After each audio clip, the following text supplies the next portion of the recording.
আপনি দুনিয়ার প্রতিটা কাজ আল্লাহ সন্তুষ্টির জন্যই করেন, কারো কাছে কিছু পাওয়ার আশায় করেন না। যদি কারো কাছে প্রতিদান পাওয়ার আশায় দুনিয়ার কাজগুলো করেন, আপনি কষ্ট পাবেন। কারো কাছে আশা করেন না, আল্লাহর কাছে আশা করেন প্রতিদান, আপনি কষ্ট পাবেন না ইনশাআল্লাহ। কারণ আল্লাহ ছাড়া প্রকৃত অর্থে আমাদের আপন বলে কেউ নাই। শুধুমাত্র আল্লাহই আপনার আপন, বাকিরা আপনার প্রয়োজন। মানুষ মানুষকে ভালোবাসতে পারে না, মানুষ মানুষের অবস্থানকে ভালোবাসে।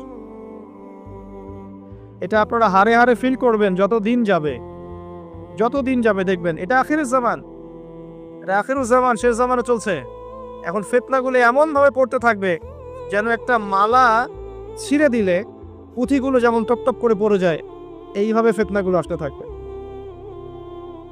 ওই হাদিসের দিকে আসেন।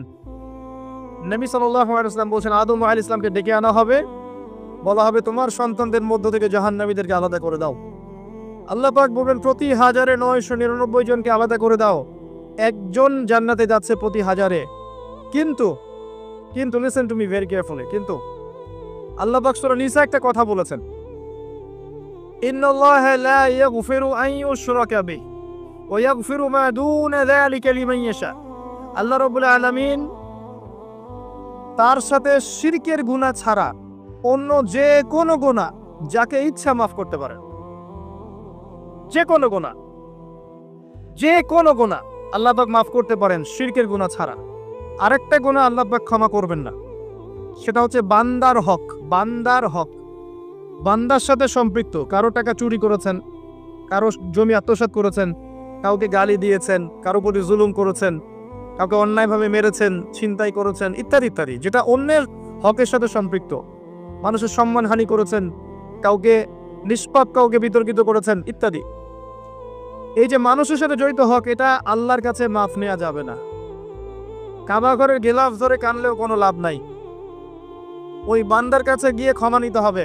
ভাই আমি আপনাকে গালি দিয়েছি, মাফ করে দেন। ভাই আমি তোমার টাকা চুরি করেছিলাম, এই নাও ফেরত নাও।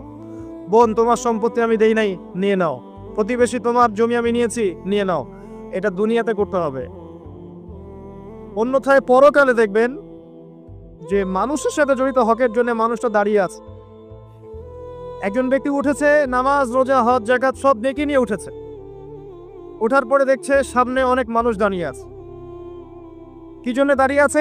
কারো টাকা নিয়ে শোধ করে নাই, কাউকে গালি দিয়েছে, কারো প্রতি জুলুম করেছে, কারো প্রতি অন্যায় করেছে, এরা দাঁড়িয়ে আছে, হক চাচ্ছে। তখন কিভাবে শোধ করবে? আল্লাহ পাক বলবেন তোমার নেকি ওদেরকে দিয়ে দাও। তখন শেয়ার রেটের মাধ্যমে নেকি চলে যাবে।